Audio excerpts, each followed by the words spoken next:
میرے پیارے آقا صلی اللہ علیہ وسلم کے پیارے دیوانوں، اب ایک اور حدیث سماعت فرما لیں۔ حضور صلی اللہ علیہ وسلم نے فرمایا، میرا ایسی قوم سے گزر ہوا جن کے لیے بہترین اور لذیذ گوشت کے دسترخوان بچھے ہوئے تھے، لیکن وہ بدبودار اور گندے گوشت کے خوانچوں سے گوشت کھا رہے ہیں۔ میں نے جبریل امین علیہ السلام سے پوچھا، یہ کون ہیں؟ انہوں نے عرض کیا، یہ وہ لوگ ہیں جو مال حلال چھوڑ کر حرام کھایا کرتے تھے۔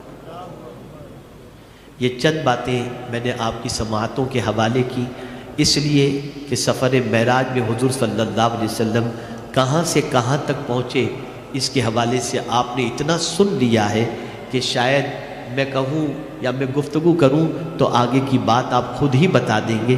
اس حد تک آپ کو سفر معراج کی داستان اور واقعات اور سفر معراج کے بارے میں معلوم ہے۔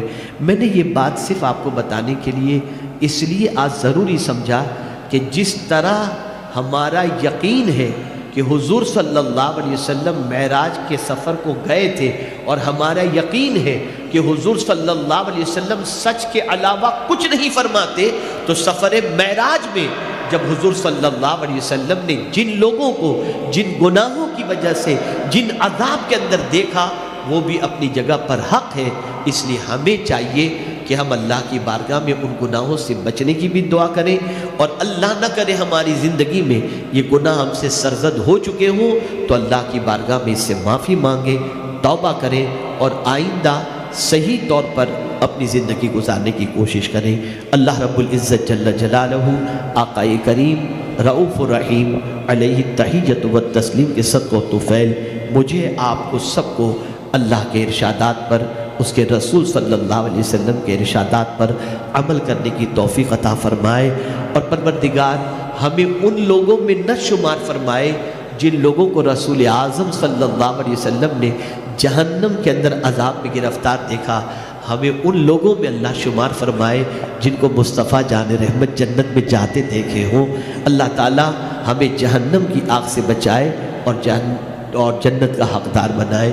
میرے پیارے آقا صلی اللہ علیہ وسلم کے پیارے دیوانوں، آپ نے ابتدا میں سن لیا ہوگا کہ سفر 27ویں کے روزے کے بارے میں، 26 کے روزے کے بارے میں آپ پوری کوشش کریں روزہ رکھنے کی، اور اب گناہوں سے باز آ جائیں، گناہ چھوڑ دیں، گانے باجے تماشے چھوڑ دیں، زنا بدکاریاں اگر اللہ نہ کرے کوئی اس میں گرفتار ہے چھوڑ دیں۔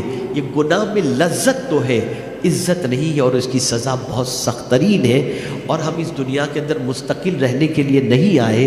ایک دن تو اللہ کی بارگاہ میں پلٹ کر کے جانا ہے۔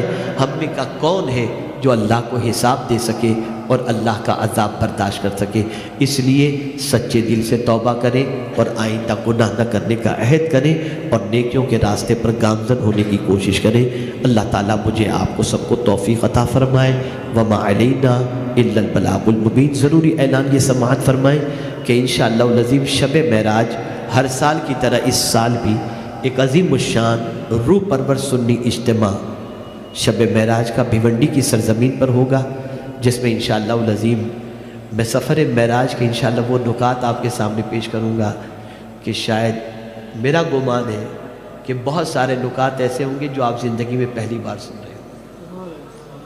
تو آپ ضرور شب معراج کے پروگرام میں اگر بھیونڈی تشریف لا کر اس شب میں پروگرام میں شرکت کرنا چاہیں تو بہت اچھا ہوگا کہ ہر قدم پر نیکی ملے گی، اور اگر وہاں تک نہیں جا سکتے تو آن لائن بھی آپ سن کر اپنے علم میں اضافہ کر سکتے ہیں۔ اور بس یہ بات ذہن میں رکھو، عرفات کے میدان میں بندہ جو دعا کرے اللہ اس کی دعا قبول کرتا ہے۔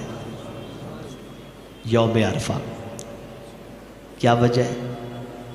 آدم علیہ السلام اور حوا رضی اللہ تعالیٰ عنہ کی ملاقات ہوئی تھی، اور دونوں ایک دوسرے کو پہچان گئے تھے۔ عرفہ کے معنی پہچان کی ہوتا ہے۔ تو جب حوا اور آدم ملے تو دعا قبول ہو سکتی ہے، تو اللہ اور حبیب ملے تو اس رات کو دعا قبول نہیں ہوگی۔ شب معراج رب کی اور حضور کی ملاقات کی رات ہے، اس لیے اس رات جی بھر کر کے دعا کرو۔ امید اللہ تعالی ہم سب پر کرم کی نظر فرمائے گا۔